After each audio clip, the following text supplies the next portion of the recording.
everyone, Cori here. So I am here with a recommendations video today based on our August theme, which is storms and seas. Now, as of uploading this video, this box is still available for only one more day. So if you're watching this on the day it's being uploaded and you want a box, go and grab it. I'll leave a link to our website in the description down below. Now, these recommendations might seem a little bit all over the place, but I have chosen books that are either set on an island that have this kind of like atmospheric island setting, or books that take place at sea. So you're gonna get a mishmash of both today. These are all books I have read and really loved, so let's get into it. So the first book I want to talk about is Cersei It by Madeline Miller. I read this book fairly recently after reading The Song of Achilles and absolutely loving it, and this one did not disappoint. This is all about our titular character named Cersei, who is the daughter of a Titan, but she has grown to relate more to mortals than to gods. She is always looking for mortal companionship, and she discovers one day that she has an affinity for witchcraft, which results in some unfortunate incidents happening. And because of these incidents, she is banished to live forever alone on an island. So of course, gods are immortal, so forever alone is a very long time. It is such a beautifully written book.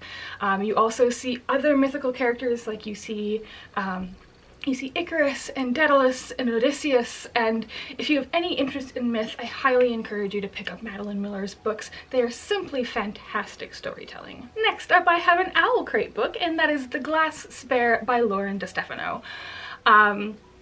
This is a book that I read and loved when we included it in our box, and it is a fantasy book about a girl named Will, and she is kind of the spare heir in her royal family. Her father is king of this kingdom, and she has elder brothers, and she is kind of considered the inessential child. Her father uses all of his children to further his means, and he uses Will as a kind of spy and acquirer of rare and important items. One day, though, Will discovers, after getting into an altercation, that she has the ability to turn people into gemstones with her touch.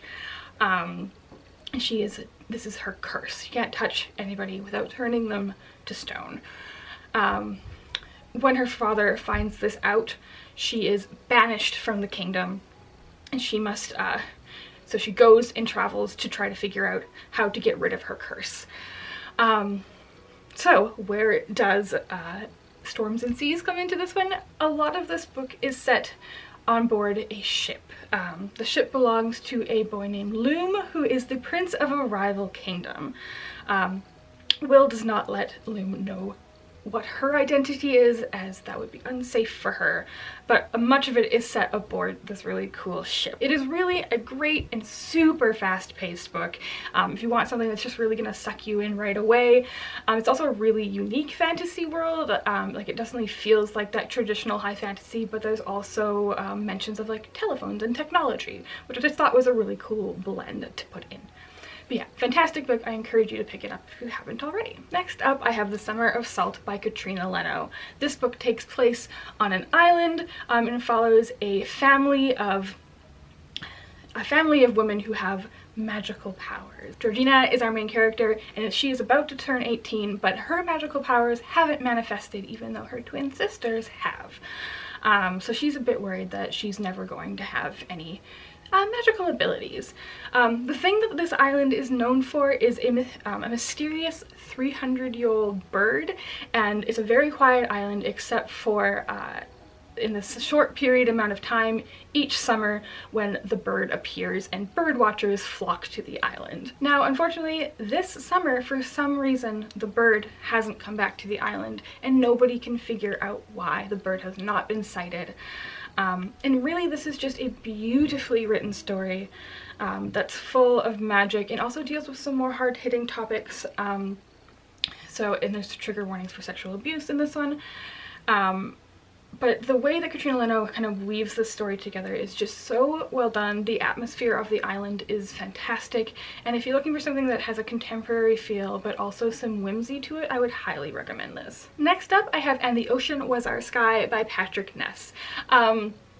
This is a beautiful, beautiful illustrated book. Now, obviously, I love Patrick Ness. I've read most of his books, but this one was much different than anything else I have ever read from him. I thought it might be kind of similar to A Monster Calls simply because of the illustrative nature of the story, but that is not true. That said, it is fantastic.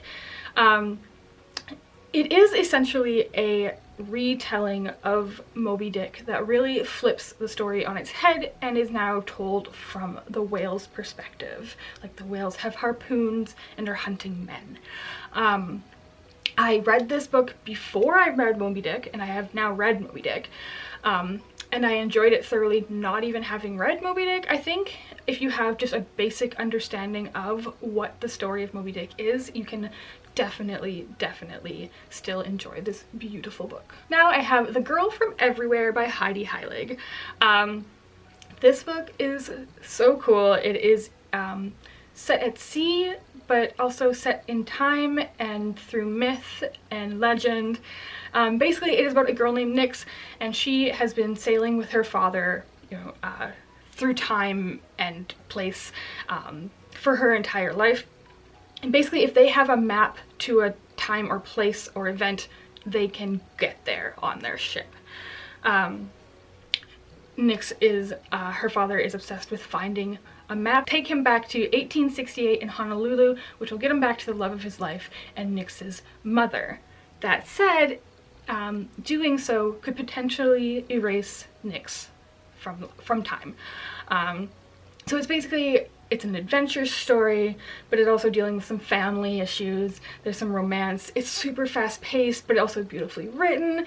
It's definitely like the most unique ship setting that I've ever read, and I think the way that Heidi Heilig explains her world was really cool, and you just get to see so many interesting places and events through time. And last but certainly not least, you guys knew I would have to have this on our list because it's no secret that we are thoroughly in love with this book at OwlCrate, but that is The Scorpio Races by Maggie Stiefvater.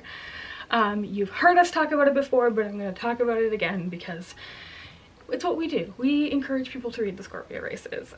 But this is about a girl named Puck, set on this island, and on the 1st of November there is something called the Scorpio Races, and that is when people of the island race water horses, which are these very dangerous mythical horses that come from the ocean.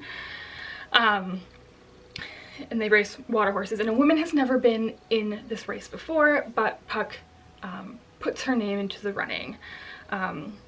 It is just such a beautifully written story, and the atmosphere of the island is just, it really gave me like Southern Ireland coastal vibes. I really loved it.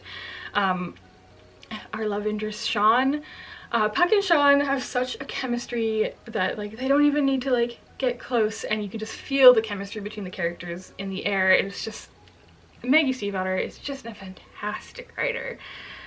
If you haven't picked up this book yet, here I am saying it again. The Scorpio Races is one you need to read. Alright, so that is my Storms in Seas book recommendations. If you have any other recommendations for me, leave them in the comments down below. I found it surprisingly hard to find any books that were set at sea. So if you have recommendations for me, let me know because I need to read some more of them. Alright, so if you like this video, please give it a big thumbs up and subscribe for more. Happy reading, and thanks for being awesome.